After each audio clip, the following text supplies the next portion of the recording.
ಪ್ರಿಯರಾದವರೇ, ಇಂದಿನ ನಿರೀಕ್ಷೆಯ ವಾಕ್ಯ ಈ ಧ್ಯಾನ ಕಾರ್ಯಕ್ರಮಕ್ಕೆ ನಿಮ್ಮೆಲ್ಲರನ್ನು ಸ್ವಾಗತಿಸ್ತೀನಿ. ಪ್ರತಿ ದಿನವೂ ನಮಗೆ ಹೊಸ ನಿರೀಕ್ಷೆಯನ್ನು ಕೊಡುವಂಥದ್ದು ಕರ್ತನ ವಾಕ್ಯವೇ ಹೊರತು ಬೇರೆ ಏನೂ ಇಲ್ಲ ಪ್ರಿಯರಾದವರೇ. ಆದ್ದರಿಂದ ನೀವು ಬೆಳೆದ ಎದ್ದ ತಕ್ಷಣ ನೀವು ಮೊದಲು ನೋಡಬೇಕಾಗಿರುವುದು ದೇವರ ವಾಕ್ಯ. ಆ ವಾಕ್ಯವು ನಮ್ಮೊಟ್ಟಿಗೆ ಮಾತಾಡುತ್ತದೆ. ಇಂದು ನಮಗೆ ನಿರೀಕ್ಷೆ ಕೊಡುವಂಥ ಆ ವಾಕ್ಯವು ಅರಣ್ಯಕಾಂಡ 23ನೇ ಅಧ್ಯಾಯ 23ನೇ ವಾಕ್ಯ. Numbers chapter 23 verse 23. ಸುಲಭವಾಗಿ ನೆನಪಿನಲ್ಲಿ ಇಟ್ಕೋಬಹುದು.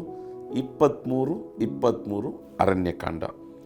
ಯಾಕೋಬ್ಯರಿಗೆ ವಿರುದ್ಧವಾಗಿ ಶಕುನವಿಲ್ಲ, ಇಸ್ರಾಯೇಲರಿಗೆ ವಿರುದ್ಧವಾಗಿ ತಂತ್ರ ಮಂತ್ರವಿಲ್ಲ. ಆಮೇನ್. ಇದ್ರ ಏನು ಅರ್ಥ ಅಂತ ನೋಡಬೇಕಾದ್ರೆ, ನಮಗೆ ವಿರುದ್ಧವಾಗಿ ಯಾವ ತಂತ್ರವೂ ಫಲಿಸುವುದಿಲ್ಲ, ಯಾವ ಮಂತ್ರವೂ ಫಲಿಸುವುದಿಲ್ಲ, ಯಾವ ಮಾಟವೂ ಫಲಿಸುವುದಿಲ್ಲ. ನಮಗೆ ವಿರುದ್ಧವಾಗಿ ಶಕುನವೂ ಯಾವುದು ಫಲಿಸುವುದಿಲ್ಲ. ಆಮೇನ್. ಅಯ್ಯೋ, ಯಾರೋ ಮಾಟತಂತ್ರ ಮಾಡಿಬಿಟ್ಟಿದ್ದಾರೆ, ಅಯ್ಯೋ ಇವ್ರು ಹೊಟ್ಟೆ ಕಿಚ್ಚುಪಡ್ತಾರೆ, ಅಯ್ಯೋ ಇವರು ಕಣ್ಣಾಕ್ತಾರೆ, ಏನಾಗುತ್ತೋ ಗೊತ್ತಿಲ್ವಲ್ಲ ಅಲ್ವಾ. ಭಯಪಡಬೇಡ್ರಿ. ಅರಣ್ಯಕಾಂಡ 23 ವಾಕ್ಯ ಹೇಳ್ತದೆ, ಇಸ್ರಾಯೇಲರಾಗಿ ದೇವರು ನಮ್ಮನ್ನು ಮಾರ್ಪಡಿಸಿದ್ದಾನೆ. ನಮಗೆ ವಿರುದ್ಧವಾಗಿ ಯಾರು ಏನೇ ಮಾಡಿದರೂ ಕೂಡ, ಯಾವ ಮಾಟ ಮಂತ್ರಗಳು, ಯಾವ ತಂತ್ರಗಳು, ಯಾವ ಕುಯುಕ್ತಿಗಳು, ಯಾವ ಶಕುನ, ಯಾವ ಕಣಿ ಕೇಳುವುದು ಯಾವುದೇ ಇದ್ದರೂ ಕೂಡ ನಮ್ಮ ಬಳಿಗೆ ಬರುವುದಿಲ್ಲ, ಅದು ಫಲಿಸುವುದೇ ಇಲ್ಲ. ಭಯವನ್ನು ಬಿಟ್ಟು ದೇವರ ಮೇಲೆ ನಂಬಿಕೆಯಿಂದೇರಿ. ದೇವರ ಅನುಮತಿ ಇಲ್ಲದೆ ನಿನ್ನ ತಲೆಯಲ್ಲಿರುವಂಥ ಒಂದು ಕೂದಲು ಕೆಳಗೆ ಬೀಳುವುದಿಲ್ಲ. ಆಮೇನ್. ಹಲ್ಲೆಲೂಯಾ. ಆ ಭಯವನ್ನು ದಯವಿಟ್ಟು ನಿಮ್ಮ ಮನಸ್ಸಿನಿಂದ ತೆಗೆದುಹಾಕ್ರಿ.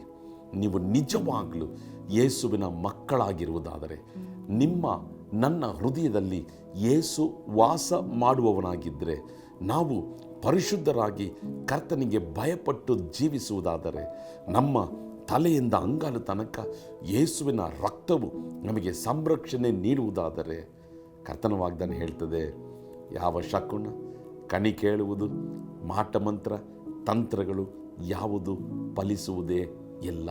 ಕಾರಣ ನಾವು ದೇವರ ಮಕ್ಕಳು, ದೇವರು ನಮ್ಮನ್ನು ಸಂರಕ್ಷಿಸುವಂಥ ದೇವರಾಗಿದ್ದಾನೆ.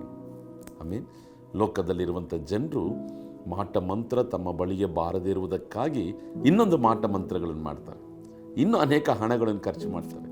ನೋಡ್ರಿ, ಸುಂದರವಾಗಿ ಕಟ್ಟಡ ಕಟ್ಟಿರ್ತಾರೆ, ಆದರೆ ದೃಷ್ಟಿ ಅದಕ್ಕೆ ಬೀಳಬಾರ್ದಂಥ ಒಂದು ನಾಲಿಗೆಯನ್ನು ಹೊರಗೆ ತಳ್ಳುತ್ತಾ ಇರುವಂಥ ಒಂದು ಗೊಂಬೆಯನ್ನು ಹಾಕಿರ್ತಾರೆ ಅನೇಕ ಜಾಗಗಳಲ್ಲಿ.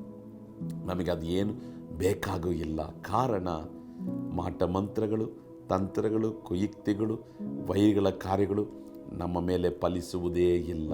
ಅದೇ ಕರ್ತನ ವಾಗ್ದಾನ. ಕಾರಣ ನಾವು ಇಸ್ರಾಯೇಲರು, ಕಾರಣ ನಾವು ಯಾಕೋಬ್ಯನ ವಂಶದವರಾಗಿದ್ದೇವೆ. ಯಾವುದು ನಮ್ಮ ಬಳಿಗೆ ಬರುವುದಿಲ್ಲ. ಕಾರಣ ನಮ್ಮ ಮೇಲೆ ಯೇಸುವಿನ ರಕ್ತವಿದೆ. ಆದ್ದರಿಂದ ಭಯಪಡಬೇಡ್ರಿ, ಧೈರ್ಯದಿಂದಿರ್ರಿ. ಕಾರಣ ಯಾವ ಮಾಟತಂತ್ರಗಳು ಫಲಿಸುವುದೇ ಇಲ್ಲ. ಕಣ್ಗಳನ್ನು ಮುಚ್ಚಿ ಪ್ರಾರ್ಥಿಸೋಣ. ನಮ್ಮನ್ನು ಪ್ರೀತಿಸುವಂಥ ಪರಲೋಕದ ತಂದೆಯೇ, ಈ ದಿನಕ್ಕಾಗಿ ಸ್ತೋತ್ರ ಸ್ವಾಮಿ. ದೇವರೇ, ಈ ದಿನದಲ್ಲಿ ದೇವರೇ, ಈ ಕಾರ್ಯಕ್ರಮ ನೋಡುತ್ತಿರುವಂಥ ನಿನ್ನ ಮಕ್ಕಳಿಗೋಸ್ಕರ ಪ್ರಾರ್ಥಿಸ್ತೇವೆ. ಅವರನ್ನು ಆಶೀರ್ವದಿಸು ಸ್ವಾಮಿ. ದೇವರೇ, ಇವರಿಗೆ ವಿರುದ್ಧವಾಗಿ ಎದ್ದೇಳುವಂಥ ಯಾವ ಆಯುಧವೂ ಅದು ಫಲಿಸುವುದೇ ಇಲ್ಲ. ನಮ್ಗೆ ಗೊತ್ತಿದೆ ಸ್ವಾಮಿ, ಇದನ್ನೇ ಇವತ್ತು ವಾಗ್ದಾನವು ಕೊಡ್ತಿದ್ಯಾ. ಯಾವ ಶಕುನವು, ಕಣಿ ಕೇಳುವುದು, ತಂತ್ರಗಳು ದೇವರೇ, ಮಂತ್ರಗಳು ಫಲಿಸುವುದಿಲ್ಲ ಸ್ವಾಮಿ. ಈ ನಿರೀಕ್ಷೆ ಕೊಡುವಂಥ ನಿನ್ನ ವಾಗ್ದಾನಕ್ಕಾಗಿ ಸ್ತೋತ್ರ. ನಿಮಗೆ ನಾವು ಮಹಿಮೆ ಸಲ್ಲಿಸ್ತೇವೆ. ಈ ದಿನ ನಮ್ಮ ಪ್ರತಿಯೊಬ್ಬರಿಗೂ ಆಶೀರ್ವಾದವಾಗಿರಲಿ. ಯೇಸುವಿನ ನಾಮದಲ್ಲಿ ಪ್ರಾರ್ಥಿಸ್ತೇವೆ ತಂದೆಯೇ. Amen, amen. God bless you. ನಿಮಗೆ ವಿರುದ್ಧವಾಗಿ ಎದ್ದೇಳುವಂಥ ಆಯುಧಗಳು ಫಲಿಸುವುದಿಲ್ಲ. ಆಮೇನ್.